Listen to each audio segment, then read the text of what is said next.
to resolve some of the so-called frozen conflicts in Moldova, Georgia, Tajikistan, and Nagorno-Karabakh, and more recently in Ukraine. So far, they have not really resolved any conflicts, but at least many of these conflicts which broke out in violence in the early 1990s have not had any major reoccurrences of violence. The situations remain unstable, but nonetheless, if it had not been, I think, for this international mediation, the likelihood that these conflicts might have escalated would have been very, very much greater.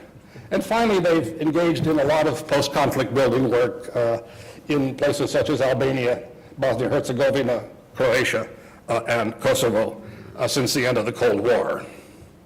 Now, these are just some indications of the kinds of activities that the OSCE has done. Now, again, this looks like a very ambitious agenda, which developed over many decades, and its applicability to the Middle East, again, is certainly very much up for question. But it does, I think, provide a multilateral alternative to a balance of power system for trying to prevent conflicts from breaking out into violence, from escalating once they've begun to engage in violence, and the kind of effort at international mediation of conflicts in an effort to bring them to an end before they get to the kind of level of the violence that we've seen so tragically in places like Syria. Some of the early measures that were really adopted in 1975 that were most useful were various kinds of confidence building measures. And there are a variety of mutual transparency confidence building measures which one might think about, again, for a number of regions in the Middle East. It's, I think, been disappointing to see the Iran agreement at least being now left by the United States. But literally even entering the IAEA into Iran and a whole series of efforts like that are beginning at least to develop verification, monitoring on the ground of activities that could otherwise have led to violence. There are, on the other hand, I think, a number of challenges. The first is, which many speakers have talked about already today, the kind of tradition of hard bargaining and realpolitik that still seems to dominate political thinking in the region. That is, this requires not just a change of structures, it requires a change of mindset to think about alternatives to a balance of power, and to the notion that realpolitik is the only system that's ever worked in international relations, to think about alternatives to good old classical realism as a way of managing international relations. There is an obvious issue, I think, concerning the role of Israel in such an institution. Would Israel want to be in it? I think that's very questionable to begin with. And would Israel, if it were in such an institution, would it be a spoiler? On the other hand, like Russia today and the OSCE, it's both the biggest problem for the institution, but the institution would be meaningless without it, in some sense. It would at least not have the kind of effectiveness that it has as a means of dialogue with Russia. It is still the primary mechanism that the Western countries now have to dialogue with Russia about security matters. And it's at a fairly quiet level, too, in Vienna, where it doesn't get everyday play in American media, which is probably a good thing. But nonetheless, it is at least a kind of alternative.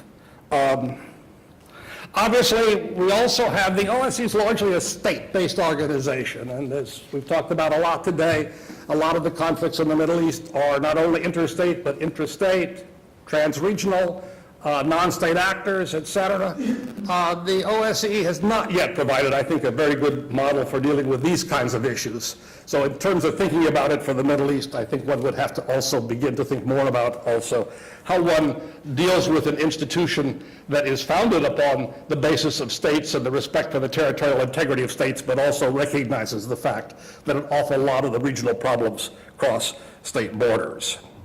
Terrorism is another issue, obviously, for which the OSCE has not been terribly effective. But also there's simply the absence of some of the norms of democratization of human rights and so forth, which have been a foundational part of the OSCE effort to try to spread ideas about good governance and about the treatment of minorities and so forth throughout the region. That is again something that the OSCE has tried to do And it seems to be difficult, at least, to think about doing this in the Middle East, but on the other hand, it is clearly an important challenge. And finally, there is, of course, the absence of a clear mediator. There's no Finland or Switzerland or whatever that obviously jumps out among the parties in the Middle East that can play the kind of role that these countries have often played within the organization like the OSCE, where some of the smaller neutral states have been able to mediate between the big powers in interesting ways. Most notably, the incredible role that's not been well publicized that Switzerland played in getting an OSCE monitoring mission in Ukraine, eastern Ukraine, after the outbreak of the Russian involvement in eastern Ukraine and the Donbass region in 2015. And getting Russian participation in that activity, in fact, was an important and significant effort that the Swiss diplomats were really able to do very, very well, in part because of their ability to talk to the Russians in a way that no one else could, and to get the Russians into the kind of consensus. I guess the bottom line is that, I mean, the OSCE, I think, produces some interesting ideas. We're probably a long way from thinking about really how to do this in the Middle East. But again, I think it's important to begin thinking about alternatives to a balance of power as a structure for peace. As Professor Harrison ended his remarks this morning, what is the alternative? The alternative is a rather grim one, and at least beginning to try to think about some new alternatives to a traditional balance of power seems to me to be an important activity that I hope people in this region will devote some effort and thought to in the years ahead. Thank you.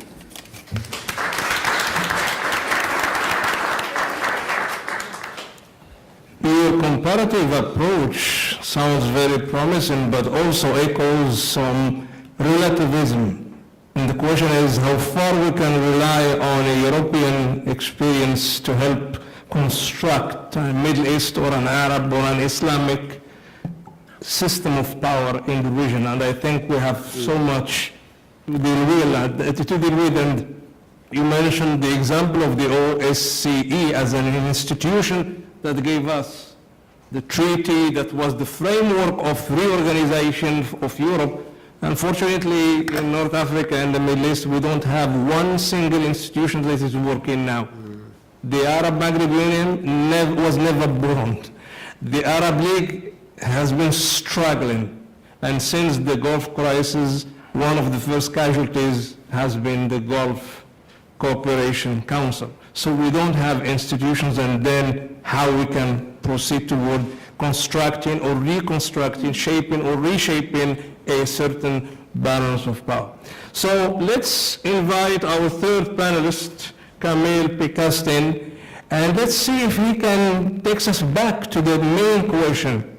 How new is this new balance of power? And is it innate, is it organic, or is it more of a construct that is brought from inside? I'm referring to this gray area between regional powers and global or foreign stakeholders, the US, the Russians, and so forth. So let's see how you can enlighten us with this puzzle. Thank you. What is a good question, partly because the first answer, the immediate answer, is different from the one that is more thoughtful. When you start writing your notes, actually you change your mind. So that was a good question. I will answer in a very clinical sort of way by grouping powers in three groups. And I'm going to go through one by one, essentially. So I'm going to start with the global actors, none including the United States. And I'm going to start with Europe. And Europe is, well, one thing I want to say about power, there's two dimensions to it. One is will and priority and commitment, and the other one is capacity and resources. So let's start with Europe. Europe, it started with the problem of capacity and resources, starting with financial resources. That is bad. It's been bad for several years since the euro crisis, and it's going to continue. States are running like deficits. They have debt problem, leaving Germany aside, but Germany is not really, is not really a main player here. And so they don't have the financial resources to really project power in the region. The military resources are not there either, and we've seen that in Libya. It was the one case where the British and the French tried to intervene militarily, and they depleted their ability to project power within weeks. It was just really a terrible experience for them, and there's no political capital at all. European people are buried deeply in a refugee and immigration crisis. That's how they perceive the region. And also the tragedies coming from the attacks that we've seen in Brussels, Paris, Manchester, etc. And that's the only way they look at the region, and there will be no political support for European states to be more involved into projecting power into the Middle East. China is an aspirational power with very little actualization. So why is China talking about projecting power in the Middle East? Partly because it's dependent on the region for its energy imports of oil and gas, and partly because China more broadly wants to make claims about being a global power, especially in the Indian Ocean, looking at an axis between Africa and China, and that goes to all the regions in between, including the Middle East. So they've made a lot of noise in the past 10 years, and they actually put forward a lot of money, a lot of finances to build this one belt, one road, etc. But beyond that, it's kind of a wishful policy, if you want. They're trying to, with regard to the Middle East, they say they want to be neutral, friend with everybody, bring capital and help everyone, but it's just not working. The antagonism, the animosity within the region is really defeating China's idea of being just this great power who's going to solve all problems. In practice, it is being very careful not to be entangled on any side of any conflict. It's very difficult for China to do so. And as a result, essentially, it's completely relying on the US to project, to declare regional security, and it's just, declaration and meetings, etc., but there's nothing much coming out of China. It would take a lot for China to be a power broker in the Middle East, and it has made some forays, as I said, from Djibouti, the base in Djibouti, etc., but it's just very marginal still. Russia has a capricious approach to the region. There's no real strategic interest for Russia. Russia is an exporter of energy, so they're kind of like competitive in that dimension. But Russia used the Middle East as a leverage for what's going on in Europe, and as a vanity project as well from the Russian president. It has managed to make itself like essential in the Syrian conflict, in particular since 2013, which is a remarkable accomplishment. But that success in Syria has been done so at very low cost with an opportunistic intervention.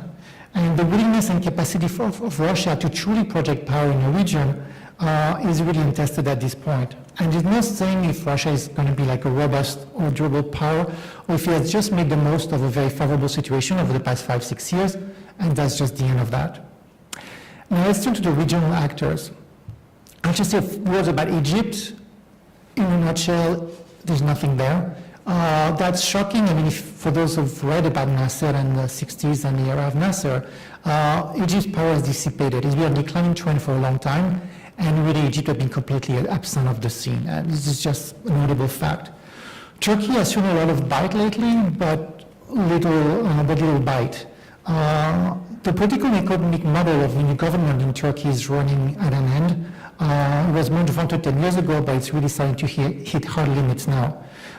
Turkey is a delicate diplomatic situation. It was on this side of NATO for a while, now friendly with Russia on the other hand, and Erdogan has managed to make a lot of enemies all around. Its military adventurism in Syria echoes the 1990s, where the Turkish military was fighting the PKK militarily, and essentially that triggers the financial crisis, a very severe financial crisis that brought down the government and an intervention led to an intervention by the IMF. There's a very possibility that Turkey is going to run into a hard wall in the near future, and so its ability to project power is probably limited as well. Saudi Arabia is flexing a lot of muscle with little success. In Syria, in Yemen, in Qatar, with the sort of blockade of Qatar, it has really not gone very well for the Saudis. So they have great ambitions that are unmatched by the capacity that they have to actually project power. Politically, the domestic situation is refreshingly dynamic, but is uncertain in Saudi Arabia. Economically, things should get a bit better with the rising oil prices. And diplomatically, they have a pretty good situation. They have a robust alliance with the US, at least of late, and they have a decent relationship with other countries, European countries in particular. So Saudi has the potential, but we need to learn how to do things. And obviously, they don't know yet how to do things properly on the regional scene. Iran is the one success story when it comes to projecting power effectively in the region. Iran has acquired a know-how for 40 years now under very challenging circumstances. I mean, it's been kind of a pariah state, fighting wars, fighting a lot of enemies. And given those constraints, they've been remarkably effective. If you look at Afghanistan, Iraq, Lebanon, Syria, they're doing really well with very little and a lot of adversity. So they know how to do things. The weakness is the diplomatic isolation. Iran has very few friends, and enduring enmities, hard enmities with Israel and with Saudi Arabia in particular, and also tenuous domestic economy. And the tenuous domestic economy means there's a lack of buy-in of the population, the Iranian population, for whatever the Iran would try to do on the regional scene politically. So that's kind of the vulnerability here. But if one thing Iran is good at, and Australia is good at, is controlling population, its own population or the population of other countries in which it's intervening, Lebanon or Syria, it knows how to prevent revolution, if you want. There was a panel on non-state actors just before, just a very few words about that. Look, on one hand, when it comes to power, non-state actors have a set of skills that is quite remarkable. They know how to communicate, they know how to recruit, they know how to train. They even know how to run some territories. They can run cities, or towns, large towns. They can plan for operations, they can execute operations. And this knowledge is kind of like spread out, is kind of like all over the place, and people learn from people who learn from people. You mentioned Algeria, Tunisia, all the way, of course, to Afghanistan. So that knowledge is here, and that knowledge is sort of power. Having said that, when it comes to really projecting power beyond the places where there is a vacuum of power, either they are the proxies of the state, they are acting like proxies of the state, or they really operate on a small scale. So on one hand, on that level, they're not really autonomous. Non-state actors are not autonomous, and you cannot really argue that they have the ability to project power on the large scene. And there was this whole delirium about Daesh, who was kind of going to conquer the region, if not conquer the world, like a few years ago. That was patently absurd. Now I want to finish. You mentioned Israel, so I'm not going to say anything about Israel. It's a regional power as well, but I want to finish with the United States. At the global level, the asymmetry of power is such in favor of the United States that for the United States, it's not a question of capacity or resources. It's a question of priorities, of choice. The US can do, or to some extent could do what it wants, or if it wanted to do something, it could do it. Not saying it would achieve the results it wants, but is not really limited by resources the way other countries or powers are. And when you come to the US, you see two things. You see continuity and discontinuity. Continuity when the US is committed, like Israel, or to some extent with the Gulf, and discontinuity everywhere else. And you see a policy that is very fickle everywhere else. The policy towards Iran have been very fickle, sometimes rapprochement, sometimes extreme hostility. The alliance with the Saudi, even that has been tested under the previous administration. The relationship with the Kurds has been betrayed several times, but most recently has been betrayed once more. Many local theaters have seen investment and disinvestment. Afghanistan, Lebanon, Somalia, you name it, the US comes in, is going to change the world, and a year and a half later, just everybody's gone, or more than that, but everybody leaves. So the US is a funny, fickle power with very short horizons when it comes to strategy. Having said that, the US position is not really to be challenged, the dominant position is not really to be challenged because no one else could project the same kind of power. But you can't really rely on the US to just keep course if you want. And essentially that has to do with presidential priorities. If we look at US policy towards the Middle East since the end of the Cold War, the Bush and the Clinton and the other Bush, etc., it changes all the time as often as there are elections and as often as there are president. And that's one characteristic that you see here.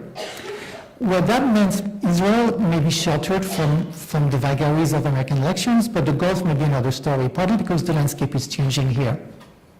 The US is very invested militarily in the Gulf. It has deployed on all the sort of small countries, UAE, Qatar, Bahrain, Kuwait, etc. And that's a big panel of US power in the region. But that is changing because first the energetic landscape is changing. Obviously, oil from the region is not important for the United States, and it may be becoming less important for the rest of the world, as well as new energies coming, renewable energies, fracking, etc. So the region will lose its importance, and I think the region is very aware that its strategic importance that came with hydrocarbons is diminishing. So to conclude, I'll say the three trends that you want to pay attention to is this. On one hand, the Middle East as the energy supply of the world and the key to world stability to energy is going to dissipate, at least not in 2 years, but in sort of 20 years horizon. So the Middle East will become less relevant for the rest of the world. More immediately, the conflicts we've talked about is burning billions every year. And the ability for those countries to project power, interfere, depends on essentially financial resources. Can they pay for it? Can they pay for the Syrian war? Can they pay for the war in Yemen? Can they deal with the blockade of Qatar for how long? Can they put up with all of that? And if you add to that the fact that the world may be at the end of a 10 years expansion that was sort of the result of very loose monetary policies, and then it just blow up in everybody's face in the next year or two, you can see that financially the power landscape, if you want, may change very rapidly. So a lot of continuities, obviously, and there's no real power to replace what the US has been, but at the same time there's clear sign of volatility that could materialize in the next 2 or 3 years horizon. Thank you. Thank you. Your presentation left me with the reflection that maybe looks a little bit sounds a little bit alarming. Is there really a new balance of power, or maybe just an open-ended case of political opportunism? You have certain regional stakeholders, Iran, Turkey, Israel, Saudi Arabia, the United Arab Emirates, who are trying to push the envelope, either because the global powers are busy or they have certain blessings, of certain figures. So there is, I think, the more we scrub this notion of new balance of power, the more puzzles we discover. So the gentleman next to me, Hussein Ibish, I've known him for years, since you were at ADC a long time ago, and I always consider him unique. He is 100% Arab, he is 100% American, and then you can put the two together the way you like. Yeah. Okay? So let's go back to the main focus of this conference, shaping a new balance of power. And let's see how we can construct that process of shaping this power from a perspective of this dynamic between Washington, the Middle East, Moscow, the Middle East, European capitals, the Middle East. It's kind of the fuller circle of political interactions between all these nations. Oh, all right. I think it's a good question from an American point of view, because I do think the great conundrum for American policy in the Middle East is that, thank you, the big conundrum for American policy in the Middle East is to find its own kind of balance between the overreach of a kind of Bush approach of remaking the region from the top down, which didn't work at all, the Obama kind of understated leading from behind approach, which didn't really work at all, and now this sort of Trumpian utter confusion and non-policy policy, and nobody knows what it is, and it's really going on for a long time. So I think it's becoming clearer to many people that the best role the United States could play in the Middle East is a balancing role, is to help to preserve a balance of power. But it cannot be the balance of power, because the existing situation is not a balance of power. It's a whole concentric circles of power imbalances, right? The system is completely imbalanced at the moment. And so I'd like to look at 3 different registers at which there are imbalances and try to think about ways in which balance could be restored probably in order of ascending difficulty. The first is a strategic imbalance of power, which is, and there are dozens of different imbalances, but these are the biggest ones from my point of view. And that is between blocs led on the one hand by Iran and on the other hand by Saudi Arabia, which we've talked about a lot. And it seems to me this is, in a funny way, although many people think of this as the most intractable and the most fundamental and the most difficult, is actually maybe the most solvable, because it has addresses, and there are specific grievances and really identifiable interests that can be ultimately bargained. And you can, and what you ultimately want to go for between the Saudi bloc and the Iranian bloc, or between Saudi Arabia and Iran, is an understanding about spheres of influence in the region. That really is what is required, ultimately, and that's what people are fighting over, is that, is basically the feeling in much of the Arab world, especially in the Gulf, that Iran has acquired too much power in the Arab world since 2003, and that it is meddling beyond its its reasonable limits, and at the same time, Iran feels existentially threatened by this coalition of Arabs, Americans, and even to some extent Israelis, who are encircled them from their point of view and ganging up on them from their point of view.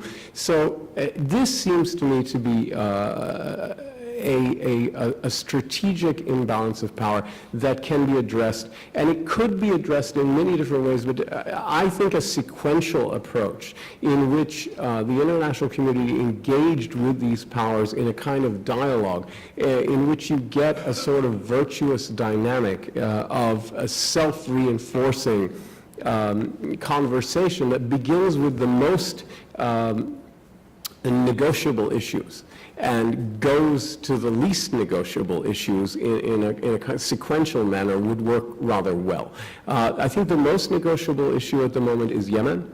Yemen is essential for Saudi Arabia, but Saudi Arabia and the UAE want out. That's the whole point of the Hodeidah exercise. And we'll see at the end of the day, this very dangerous situation in Hodeidah actually could be the beginning of the end of the war if it's done properly and works out in a non-catastrophic way. So, hold your horses on that one. But the point is that for Iran, Yemen is not essential. And for Saudi Arabia, it is essential, but they're willing to do a deal at this point as long as they can negotiate from a position of greater strength.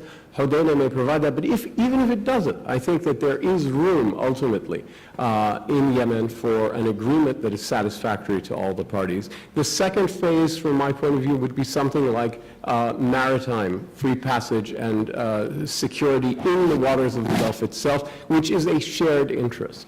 All the oil exporting countries, including Iran and the Arab states, and all of them have an interest in a secure and open commercial maritime space in the waters of the Gulf. And it seems to me you could go from Yemen to the Gulf itself and get some agreement there.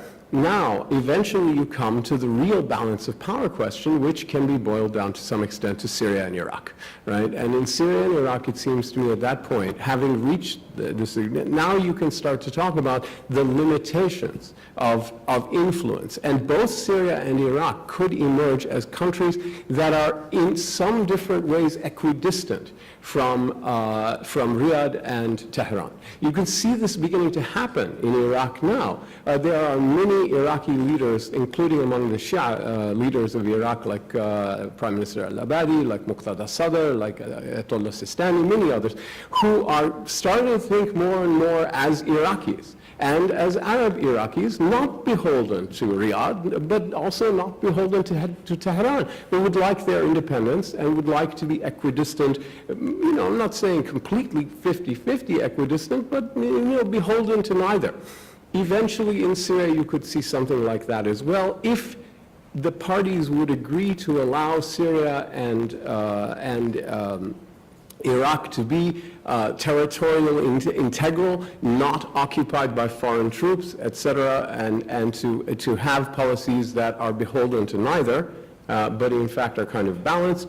I think this ought to be doable. And in the end, I think the basic understanding of a spheres of influence agreement based on Iraq and Syria, or an understanding, maybe an agreement is too strong a word, but an understanding would be that Iran is going to play a regional role in the Arab world much greater than Saudi Arabia and most of the Arabs would be comfortable with, but less than it has acquired under this strange set of circumstances of the past 15 years, and the really serious imbalance that exists now, where even a military corridor, a land bridge between Iran and the Mediterranean Sea is entirely a possibility, which is a complete distortion I think, of the logical balance of power in the area. So both sides accepting less than they would like is basically the bottom line here. And then finally, that leaves you with the fourth and most difficult issue, but it segues perfectly, which is the non-state actors. Hezbollah is the crucial model of it. There's also the PMFs in Iraq, the Houthis in Yemen, etc. And the non-state actors ultimately are, and here I'm talking about the pro-Iranian non-state actors, ultimately an agreement to begin with Hezbollah, get Hezbollah out of Syria, back into Lebanon, back representing its own Lebanese Shia constituency and not serving anymore as a regional militia revolutionary vanguard for the pro-Iranian alliance, which is what it has morphed into in the past few years, could be the beginning of the end of this Iranian campaign, whether by design or by default, of destabilizing the Arab world by using these non-state actors that substitute for state actors and undermine their authority and whatnot. So I think this is doable. I really do. I'm not saying it's doable now. The ending of the JCPOA means we have a holding pattern for 6 to 9 months until both sides in Washington and Tehran realize what they can and cannot accomplish, which is not going to be much on either side. I mean, there's no regime change in Iran. That's not going to happen. At the same time, Iran is going to find they can't do any of the stuff they want to do, and the JCPOA will collapse, and it will be they're not going to be able to continue the investment with Europe, in my opinion. So we're going to be back to square one on both sides. When we realize that, then we can start talking again, and in a serious way think in these terms. The second register is an ideological register, and this involves the other group of non-state actors, a more difficult group because they're not coordinated, they're not led by a state, they don't have an address, as with most of the pro-Iranian non-state actors. I'm talking about the terrorist groups, the Islamists, especially the Salafist jihadists, Al-Qaeda, and Daesh, etc. In my view, really, this is a war. These groups, I don't think, can be accommodated into a regional order as long as they are as violent, as extreme, as revolutionary, as murderous as they are. What are you going to do? But the question really becomes, what about the role of political Islam in general? What about the Muslim Brotherhood? And here I think the Tunisian model becomes extremely interesting and important to create a balance of power at the ideological level, in the sense that there's got to be a place for the religious conservatives in the Arab world to go. If Daesh and Al-Qaeda are not acceptable, and they're not, and the Muslim Brotherhood is also rejected across the board, why? We have to say, what's wrong with the Muslim Brotherhood? What's the big objections? Well, I can tell you.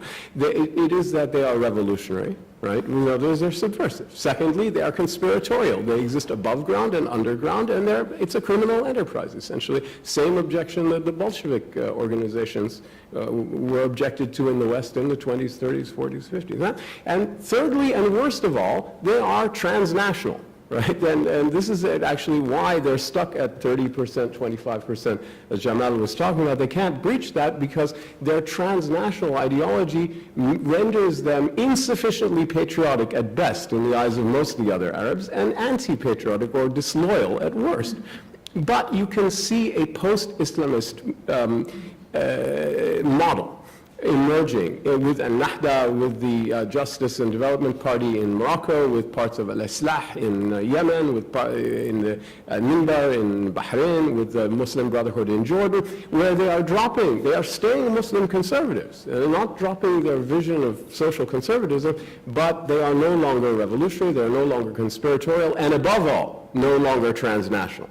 And it seems to me that the anti-Islamist forces, including the UAE, need to be open to that, because you've got to give these people somewhere to go. And when there's an understanding that this is the legitimate kind of Islamism, as opposed to the illegitimate kinds of Islamism from the frenzied Daesh al-Qaeda version all the way to this conspiratorial and transnational revolutionary movements of the old-style Muslim Brotherhood, there is an option that we ought to agree is legitimate, and there's your balance on that. Finally, there is the structural problem, because even if you dealt with the strategic issue between Iran and the Arabs, and you got some balance with the ideological thing and found a way of having Islamists that were incorporated into the Arab political mainstream, you still have this terrible strategic problem, structural problem, of the fact that in no country in the Arab world are the citizens empowered economically and politically. Exactly what Jamal began with, right? He was talking about people power, and it has to assert itself in these fits, like in Jordan, and get a little thing like a change of government and a reversal of a tax law. But that is not power. That's just forcing people to do something they didn't want to do temporarily, so that people go home and shut up, and then a few months later you try something else. It's not power. That's really not power. So there has to be an evolution, especially in the Arab world, where people are empowered. And it's a very the Arab Spring uprisings did not work except in Tunisia, and so we know, I think we can say pretty confidently that bottom-up, uncontrolled, unmanaged change is very, very dangerous, and generally speaking, results in bad news, all right? Now we're seeing an effort in Saudi Arabia to model something different, which is top-down managed change. The problem there is it's all social and economic change, right? There's zero political empowerment. In fact, there's a constriction of political authority. There's a concentration of authority. It's less diffuse than it was before.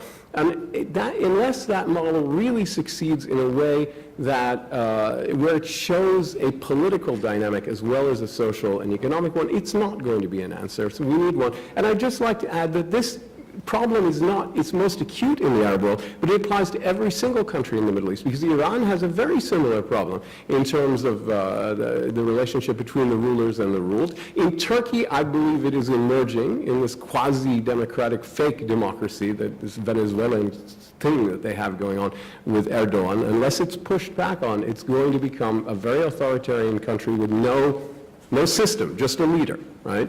And finally, it applies to Israel as well, at least in terms of the greater Israel, with the 5 million non-citizens in the West Bank and the Gaza Strip who are completely disenfranchised. And there again, you have this terrible imbalance between the rulers and the ruled. So what I'm suggesting is that, again, sequentially, this is the roadmap to a more balanced Middle East, is to deal with the terrible strategic contradiction between Iran and the Arab states in this sequential framework, or some other framework, the ideological problem of the Islamists, and finally got to have an evolution in which there's a greater balance between the rulers and the ruled, or the whole thing is going to blow up again, and it's just going to get worse and worse and worse.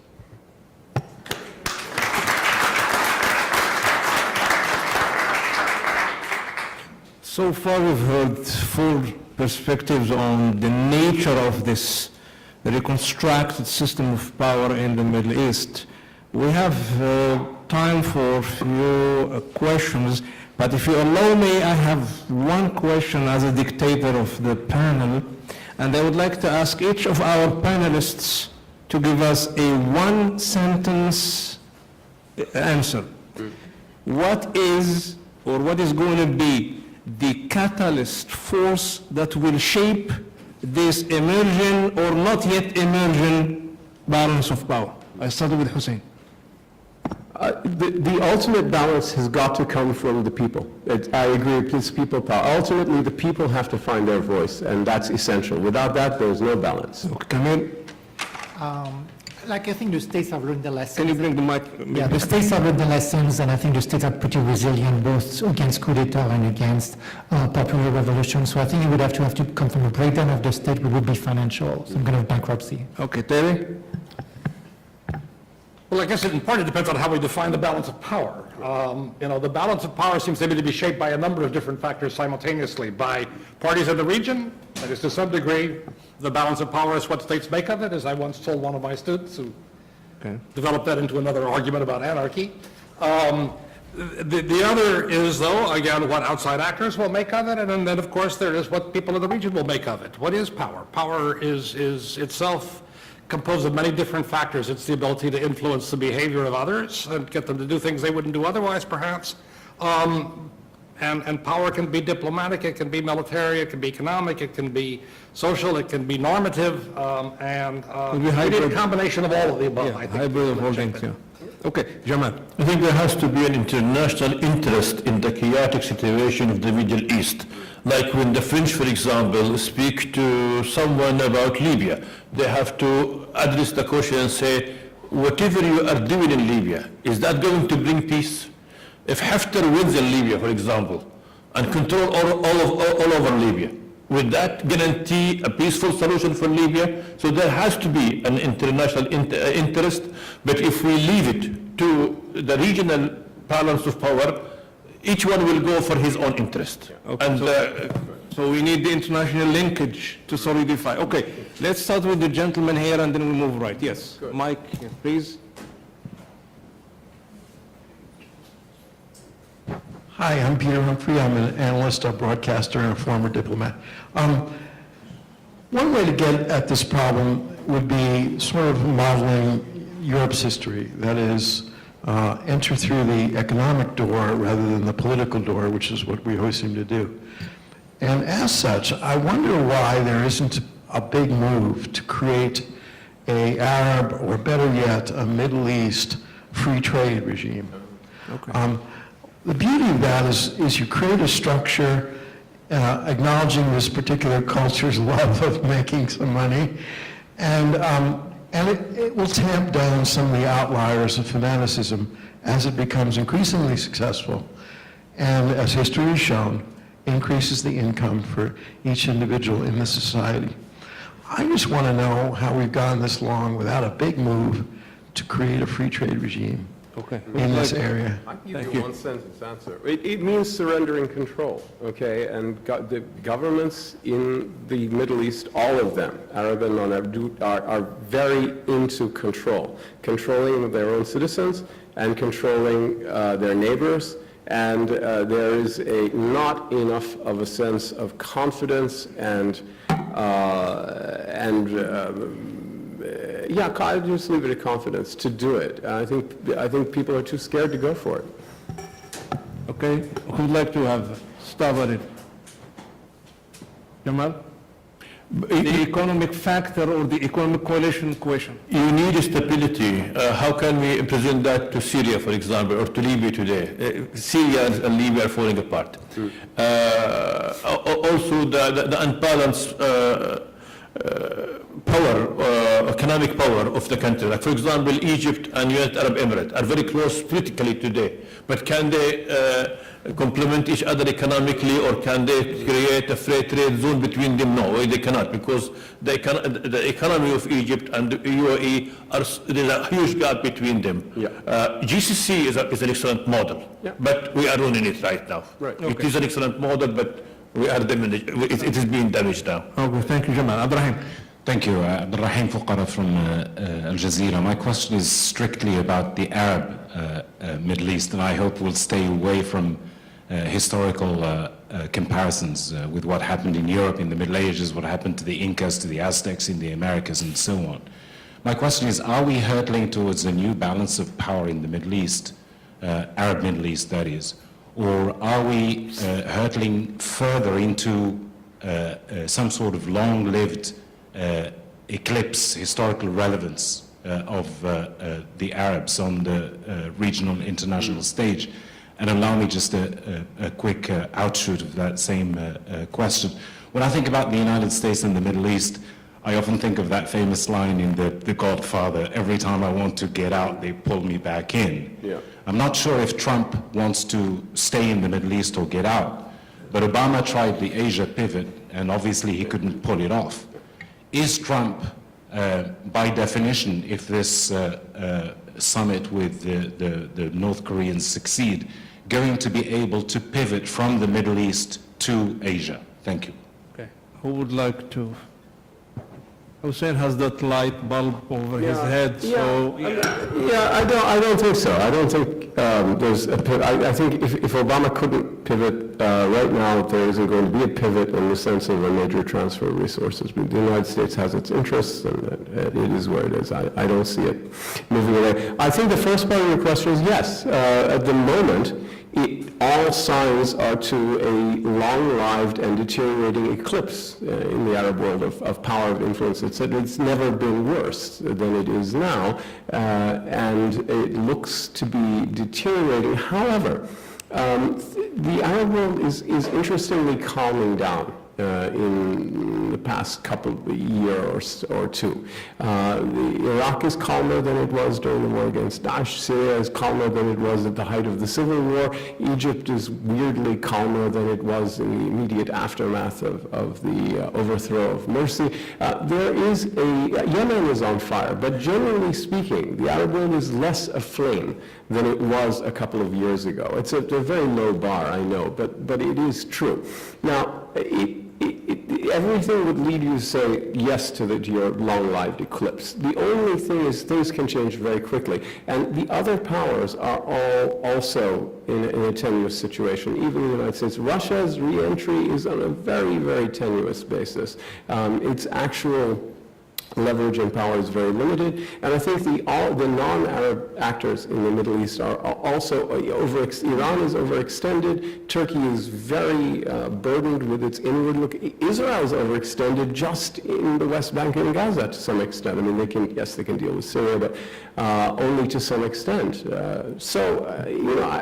I think there is every potential for a reassertion of Arab confidence and relevancy in the foreseeable future. It's just that the conditions are there, the building blocks are not. But that can change very, very quickly. If it does change, it will change quickly. Well, we'll see. Okay, any other questions? The lady in red? Sure, yeah, could you hold on a few seconds? Let's hear from Camille, maybe. Actually, you started your response negatively, and I was going to be more positive. You became positive towards the end, which I mean, look, we come to the irrelevance, I don't think so. There's a lot of human capital in parts of the Middle East, not all of it, but in parts of the Middle East. And there's a lot of awareness on some of those governments that things need to change, and they want to really push forward. There's some things that still don't work. I mean, they don't know how to do things at the business level, but they want to. And I think if all those forces and all those intelligence and all this research and R&D and all this development comes together, and if the plans that they have come to fruition, and I don't know if that's going to happen or when it's going to happen, but if that really comes together, you know, I mentioned Egypt. In 1960, Egypt was so much more developed than South Korea. Right. South Korea was agrarian. Take 20 years, 1980, and already started to shift. And then look at South Korea today and look at Egypt today. So things can change within a generation, and you start to see some. It's not even embryonic, it's beyond embryonic. But the need that you mentioned the trade question, I mean, GAFTA was something that's, you know, that's been talking about for a while. If they compete a bit less against each other, UAE doesn't need 2 airlines, maybe 1 would be enough. If they focus more their resources, you know, less on building like the tallest towers and like this and that and those sort of like sanctuary things, and focus really on the comparative advantage and development, I think there's a lot of potential for at least some Arab countries, corporations, clusters of people like Silicon Valley type of thing to really start thriving. There will be the chaos in other places, but then you can take care of the other places once you have to see these Singapore things like creatures just coming from the region. Okay, very short comment, then we go to the next question. Okay, just a short one on the Trump question about pivot to Asia. Having spent a lot of time this fall, or spring rather, with a group of students in Korea and working on Korea, I'm trying to figure out still who's playing who in this particular game. But one thing that strikes me and really concerns me in many ways is that maybe given the Islamophobes, frankly, around this administration, that they're looking for a deal in Asia so that they can actually pivot away from Asia and focus on Iran. Enemy number 1. And that I think would be very dangerous, but I think it's something we need to worry about. Yeah. Okay, sorry to keep you waiting. Yeah, it's your turn now. I'm Najla Drubi, just a citizen, a Lebanese American, and I'm surprised that here is a conference on the Middle East strategy and the balance of powers, but there was barely any mention of Israel's power and the power of the Palestinian people themselves. So I would like to make a suggestion for Mr. Hoffman. I mean, the OSCE, I don't know why they're not involved in Israel and getting them to support the human rights of the Palestinians and stop stealing the land. And the question for Mr. Khashoggi, what do you say about the power of the Palestinian people, especially now that they are doing all those peaceful protests and they're being killed left and right? Europe is changing towards them. When is America going to change towards them? Thank you. So, But on the rights of Palestinians, I mean, you know, the OSCE works entirely in the region, and it to some degree is also constrained by the fact that there is a veto. So even dealing with human rights issues in some countries within the region has become problematic, particularly recently in Russia. Right. You know, it has clearly not commented on or dealt with issues outside of its own region. And I mean, that's, I think, the simple answer to that question. The question would be whether or not any kind of institutional structure that were created within the Middle East could deal with those kinds of issues, is I think, a different question. But that presumes that some institutional structure is created that actually makes human rights and the rights of persons belonging to minorities a key part of its overall mission. I'd like to add one quick point, which is I do think the demise of the Palestinian issue as a regional factor is overstated, and that it is still a very destabilizing factor, and that I think that the Arab regimes know this, and I think you can see in the way in which it constrains any effort to create a new strategic dialogue to explore what it may be possible with the Israelis. There is a keen appreciation still in Arab capitals about the potential power of the Palestinian issue to destabilize the region. The fact that until it's resolved, nobody is going to have a stable region and a good night's sleep in the Arab world at all. And they know it. They know that. Okay, Jamal, maybe quick or a brief comment? Yes, the Palestinian issue is very much related to the people power. And it is, the issue is it is the conscience of the Arab people. That's why we saw it again in Jordan. Those demonstrations, they were about taxes, but the Palestinian issue was there. Yeah. It wasn't only about the tax, it wasn't only about the cost of fuel, but it was there. We in Saudi Arabia are somehow beginning to, I'm afraid we're gonna have a cumbersome situation with it, because the Palestinian people are freer than us. The Palestinian people in Gaza, in Ramallah, when they demonstrate, and now even in Ramallah they begin to demonstrate for their brothers in Gaza.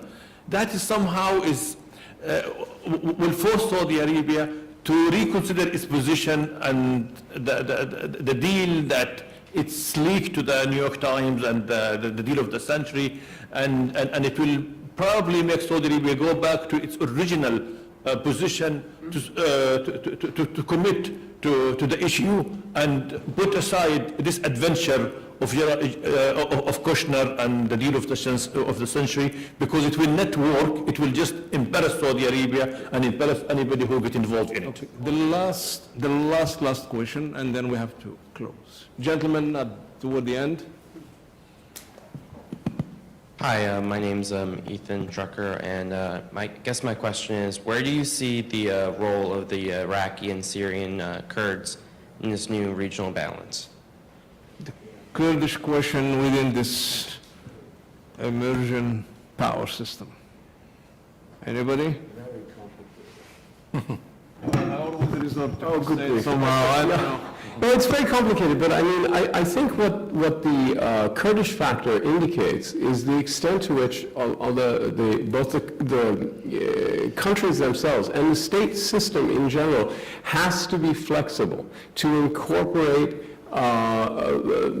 constituencies that have generally been isolated and non-represented. You know, so this is the thing. Right? If you think of constituencies primarily as burdens to be managed and to be contained and controlled, and you start to see the way in which all of these countries have dealt with either their whole citizenry, or in the case of some countries, the Kurds, in the case of Israel, the Palestinians, in the case of others, you know, some minority groups, it always boils down to this question of the relationship between the ruler and the ruled.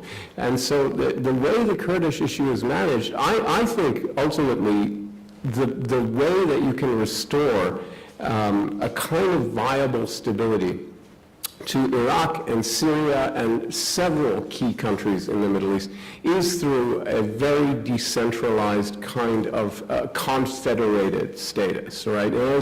It's probably true that the old, tightly organized, centrally run Iraqi state based in Baghdad and Syrian state based in Damascus are done. So what could work? Well, again, breaking them up is disastrous. I mean, we've seen that all over the world, right? The Balkan scenario is a very deadly one. So how can you accommodate both the interests of the states and the interests of the separatist movements and these other legitimate interests? And the answer, and this could apply, by the way, to Israel and the Palestinians as well, is that when you have a very loose confederation, There is a way to balance the interests of the states and the state system with the interests of these constituencies that have their rights and have their needs. And I would say that's a whole other question for the balance of power that could be meaningfully pursued.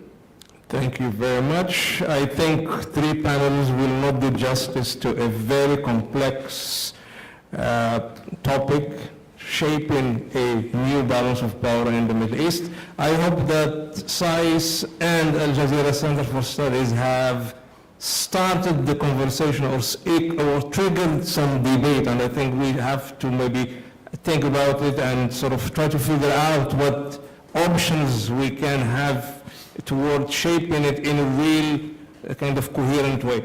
I would like to thank our four panelists, Jamal Khashoggi, Terry Hockman, Camille Picasting, and Hussein Ibish, and I would like to send it back to Daniel.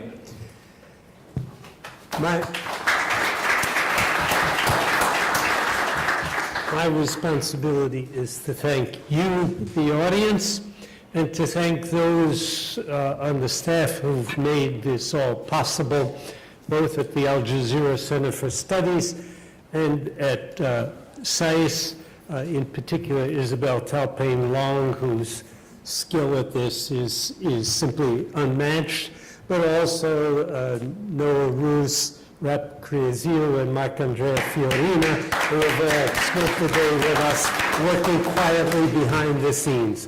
Thank you all very much.